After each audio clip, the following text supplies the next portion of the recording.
Prologue. The state of Roman affairs. The year 39 BC marked a critical juncture in Roman history, a time of political maneuvering, shifting allegiances, and the looming specter of civil strife. In the aftermath of the chaotic power struggles following the assassination of Julius Caesar, the Roman Republic faced internal divisions that threatened its very foundation. Among the prominent figures vying for control were Mark Antony and Sextus Pompey, the son of the defeated General Pompey the Great. Their rivalry had escalated into open conflict, resulting in a series of military engagements that disrupted trade and security across the Mediterranean. The rise of Sextus Pompey had emerged as a significant player in the power dynamics of Rome, commanding a loyal fleet and garnering support from those who yearned for the restoration of the republican ideals championed by his father. His ambitions were further fueled by the popular sentiment against the ruling triumvirs, particularly against Antony and Octavian, the future Augustus. Control of Sicily. By 39 BC, Sextus had established control over Sicily, a vital grain-producing region. His hold over this territory allowed him to disrupt the grain supply to Rome, further straining the resources of his opponents. Populist support. Sextus cultivated a base of support among the Roman populace by presenting himself as a champion of the people. His naval victories against the triumvirs lent credibility to his claims, and many in Rome viewed him as a potential savior from the tyranny of the ruling class. The escalating conflict. Antony's position. The triumvirate's dilemma. As a member of the Second Triumvirate, Antony faced mounting pressure from his political rivals, particularly Sextus. The Triumvirate, formed with Octavian and Marcus Lepidus, aimed to consolidate power but found its stability threatened by external forces. Military engagements. Antony sought to reclaim control over Sicily and neutralize Sextus's threat. The ongoing naval confrontations tested his resolve, showcasing the difficulties of commanding a divided military force while also managing relations with Octavian. Key battles. The Battle of Mylae, 36 BC. Before the treaty negotiations, the naval conflict reached its apex with the Battle of Mylae, where Antony's forces engaged Sextus's fleet. The battle showcased the strategic prowess of both commanders and laid the groundwork for subsequent negotiations. Sicilian raids. Sextus conducted a series of successful raids along the Italian coast, further straining Antony's position. The conflict intensified as both sides sought to gain the upper hand, leading to increasing casualties and unrest among the populace. The road to negotiations. Recognizing the need for peace. Mutual exhaustion. By 39 BC, both Antony and Sextus recognized the toll that continued hostilities were taking on their resources and reputations. The conflict had become a drain on their respective militaries, leading to an atmosphere ripe for negotiation. The influence of Marcus Lepidus, serving as the mediator between the two factions, played a crucial role in facilitating discussions. His desire for a stable Rome influenced both leaders to consider the benefits of a treaty. Initial diplomatic efforts. Tentative talks. Preliminary talks began in late 39 BC, with envoys sent back and forth between Antony's camp and Sextus's stronghold. Both leaders acknowledged that a prolonged conflict would ultimately serve neither of their interests. The role of allies. Various allies and intermediaries contributed to the negotiations, highlighting the complex web of relationships that characterized Roman politics at the time. These figures sought to align their interests with the potential outcome of the treaty. The Treaty of Misenum. Terms of the treaty. Recognition of territories. The Treaty of Misenum formalized the division of power in the region.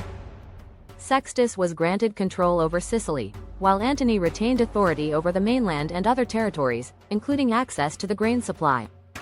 Return of prisoners and exiles. Both parties agreed to return prisoners of war and exiled citizens to their respective homes, an essential step in restoring goodwill and stabilizing the political landscape.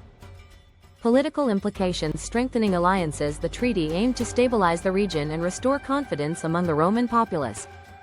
By ending hostilities, both Antony and Sextus could focus on consolidating their power and addressing the underlying grievances of their supporters. Temporary respite. While the treaty provided a temporary respite from hostilities, the underlying tensions remained. Both leaders understood that the truce was not a permanent solution but rather a strategic pause in their ongoing rivalry. The aftermath of the treaty. Immediate reactions. Public sentiment. The Treaty of Misenum was met with a mix of relief and skepticism among the Roman citizens.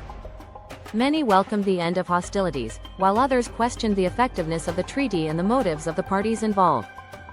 Political maneuvering. Following the treaty, both Antony and Sextus sought to capitalize on their newfound positions. Antony aimed to reinforce his authority over the Triumvirate, while Sextus worked to bolster his support base among the populace. The fragility of peace, lingering tensions despite the treaty, underlying tensions persisted. The truce did not eliminate the ambitions of either leader, and both continued to strategize for future confrontations. Divided loyalties. The division of control over Sicily created a precarious balance of power, leading to uncertainties regarding the loyalties of their respective supporters. The potential for future conflict loomed large on the horizon. Antony's next moves consolidating power. Reinforcement of alliances. In the aftermath of the treaty, Antony sought to strengthen his alliances, reaching out to influential figures and local leaders to secure his position. Military readiness. Antony maintained a posture of military readiness, understanding that while the treaty provided a temporary reprieve, the potential for renewed conflict remained ever present. Preparing for future challenges. Addressing internal strife. Antony recognized the importance of addressing internal strife within his ranks. Ensuring loyalty among his commanders and troops became paramount as he prepared for the political landscape ahead. Strategic planning. As he assessed the broader implications of the treaty, Antony began formulating plans for future campaigns, keeping a close eye on Sextus's movements and potential ambitions. Sextus Pompey's strategy. Building on popular support. Cultivating public image. Sextus took advantage of the treaty to enhance his public image as a defender of the Republic. He sought to rally the support of those disillusioned by the ruling class, portraying himself as a champion of the common people. Engaging with local leaders. Following the treaty, Sextus focused on engaging local leaders in Sicily and beyond, seeking to solidify his influence in the region. His efforts aimed to foster loyalty among those who could bolster his power. Calculating future moves. Navigating the political landscape. Sextus understood that the political landscape remained fraught with uncertainty. He carefully navigated the complexities of Roman politics, seeking to position himself favorably for future power struggles. Maintaining naval dominance. With control of the seas, Sextus recognized the importance of maintaining his naval forces. He continued to fortify his fleet, ensuring that he could respond quickly to any threats posed by Antony or other rivals. The role of the Second Triumvirate. Internal dynamics. Lepidus's position. Marcus Lepidus, serving as a crucial mediator, played a significant role in the formation and enforcement of the treaty. His political maneuvering allowed him to maintain a position of influence within the Triumvirate. Balancing power. The treaty altered the dynamics within the Triumvirate, as both Antony and Sextus sought to secure their interests. Lepidus's position became increasingly precarious as he navigated the competing ambitions of both leaders. The fragility of alliances. Divisions within the Triumvirate. The treaty exposed underlying divisions within the Triumvirate. Antony's ambitions clashed with Octavian's desire for control, leading to further complexities in their alliance. Future conflicts. The peace established by the Treaty of Misenum was tenuous at best, and the Triumvirate faced the prospect of future conflicts as each member sought to assert dominance over the others. Reflections on the treaty. Historical significance. Impact on Roman politics. The Treaty of Misenum marked a pivotal moment in the shifting landscape of Roman politics. The fragile peace it established had far-reaching implications for the power struggles that would define the ensuing years.